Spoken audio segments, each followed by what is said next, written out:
একটা নির্বাচন করতে গিয়া আমারে কইছেন যে আমি জারর সন্তান। একটা নির্বাচন করতে গিয়া আমারে কইছেন যে আমি বেলে আমার জন্মের মধ্যে বেলে অভিশাপ আছে।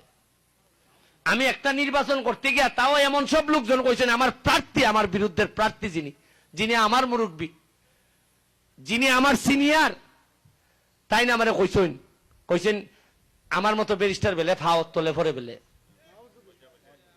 তাই না আমারে কইছেন যে আমার জন্মের মধ্যে অভিশাপ আছে, আমার মা বাপ তুল্লা। তাইনের কর্মী সেক্রেটারি সাহেব আওয়ামী লীগের, ইউনিয়ন আওয়ামী লীগের, এই 6 নম্বর ইউনিয়ন আওয়ামী লীগের সেক্রেটারি, তাইন কইছেন যে আমি বলে একটা জারর সন্তান। অথচ আপনারা জানেন এই লোকেদের জিতাইবেন লেগিয়া আমি 1 লাখ টাকায় মসজিদ পর্যন্ত দিয়া গেছি। আমি একটা বাচ্চা ছেলে, আমার মা বাপ নাই, আমার মা বিদেশ থাকেন, আমার ভাই নাই, বোন নাই, আমি একলা। কি পরিমাণ নির্যাতন আমার ফেরা চালাইছে দেখুন।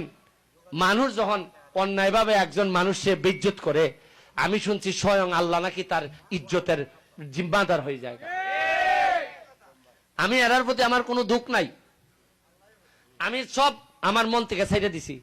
আজকে আমি বাসকরণে যারা ফেল করছে এরারে আমরা যথেষ্ট পরিমাণ সম্মান দিয়ে রাখছি, কোনো ধরনের ডিস্টার্ব করি না। আজকে আল্লাহ না করুক যদি আমরা ফেল করতাম, তাই এরা আমরা প্রত্যেকটা লোকরে নিয়ে জেলে আড়াইতো রাখলো না। এরা যে কিজাত প্রতিশোধ পরায়ণ আপনারা জানেন, যে যদি আমরা আজকে ফেল করতাম এরা আমরা নিঃস্ব করে ছেড়ে দিল না। আল্লাহ কয় না, কয় বান্দরের এত আল্লাহ বেলে কুড়াল দিন না, এর লেগে এরা রাতে কুড়াল দিছেন না এবার। অথচ আমি তো প্রথম থেকেই কইছি যে আপনারা লই আমি কাজ করতাম। তবে আমার একটা কথা, যে আর যেন কোনো নতুন ছেলে আইয়া রাজনীতিতে আইয়া এই ধরনের নির্যাতনের শিকার না হয়, এই জন্য এইবার উপজেলা নির্বাচনে আমি বলছি যে সবাই আসেন, মানুষ যারে ভালোবাসে সেই নেতা হবে। আমি নিশ্চিত করব ন্যায় বিচার হবে, সুষ্ঠু ভোট হবে। কারণ আমি সুষ্ঠু ভোটের মধ্যে দিয়ে আইছি, আমি নিশ্চিত করবো সুষ্ঠু ভোট হবে। এবং আমি ইয়াং ছেলেদেরকে বলছি তোমরা আসো আমার সাথে, তোমরা কাজ করার জন্য যারা প্রস্তুত আছো, যারা দিনে রাইতে মানুষের জন্য কাজ করার প্রস্তুত আছো, তারা আসো।